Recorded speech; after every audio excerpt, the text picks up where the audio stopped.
Sew along with me as I make my very first bra. I'll be using the Sahaara bra pattern by Ruby's Bras. For the final bra, I'll be using their bra kit. It comes with everything I need to make the Sahaara bra. To get my size, I had to make 2 measurements. Around my ribcage are the underbust, and my full bust, which is the fullest part of my bust. The difference between the 2 numbers gave me my cup size. I am in between sizes, but I decided to size up. With a seam allowance only 1/4 inch, it is easier to take in than it is to take out. I am making a toile first, mainly to make sure the cup sizes fit properly. Because I don't have matching elastic or proper hardware to make this toile, I am going to be hacking it a little bit, which isn't a common practice when making a toile, but because my main concern is the fit of the cup size, so hacking the back closure and the elastic binding shouldn't be an issue, but I guess we'll find out in a few days. Instead of fold over elastic, I decided to do elastic binding. It doesn't have as much stretch as fold over elastic, but it should give the bra similar structure like fold over elastic would. Because the base of this bra is a woven, I'm not too worried about the stretch factor.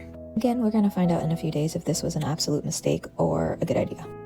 To add the elastic to the binding, I serged the elastic to the wrong side of the binding first, and then I sewed the binding to the bra cups like I normally would. Closed off the binding with a simple zigzag stitch. After making the bra cups, I did a quick cupping test, and so far so good. Stay tuned for part 2. Welcome to part 2 of making my very first bra. In part 1, I made the bra cups and they seemed to fit nicely. If you remember in part 1, I talked about how the light on my serger has been out for about 2 months now. I keep forgetting to replace it and I've gotten used to sewing without a light. Tell me why, after 2 months, the light decided to turn on all of a sudden while I was sewing. I was so spooked out by this, I accidentally serged something I wasn't supposed to serge while sewing the cups onto the bodice. So I ended up having to unpick the bra cups from the bodice, and thankfully I had a big enough piece of scrap to recut the bodice piece. After remarking the pattern, I sewed both of the cups back on. Taking the extra step to mark the pattern really helps create that sharp V in the center of the bra. I did another quick fit check and everything seems to be looking great at this point. Because I don't have the correct hardware, I'm gonna have to hack the back of the bodice. As an alternative to hardware, I decided to do a lace-up back tie. Pretty much like a corset, with the ties held together by little loops. This hack was a bit more involved than I wanted for a toile, but I had already started and I didn't have any more scrap fabric, so I had to commit. I definitely questioned some of my sewing decision makings when sewing on all these loops. After sewing on all the little loops, I knew instantly that this was going to be the cutest little top. Come back to watch part 3 and the reveal of the finished toile. To part 3 of making my very first bra. In part 2, I hacked my toile to include loop ties because I didn't have the right hardware to make an actual bra. The fit of the bra cups also fit really nicely, which was the #1 objective for making this toile.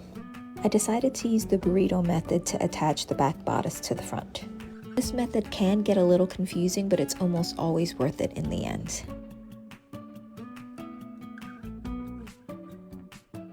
It always feels like magic when I turn the garment right side out and reveal the clean seams. Once I attach both sides of the back bodice, I'm ready to add the elastic binding to the rest of the bra. You can refer back to part 2 on how to add the elastic binding.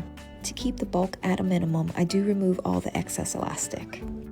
To finish off the end of the binding, I'll sew as close to the bodice as I can and then flip it right side out. It's an easy and clean way to finish off your binding. Then I finished off the binding with the normal zigzag stitch.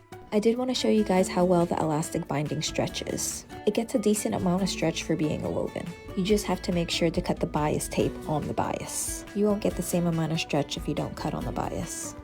Once everything is bound and my straps are sewn, I can lace up the back of the bra and then we're done. I am really happy with how this toile turned out and I can't wait to make the final.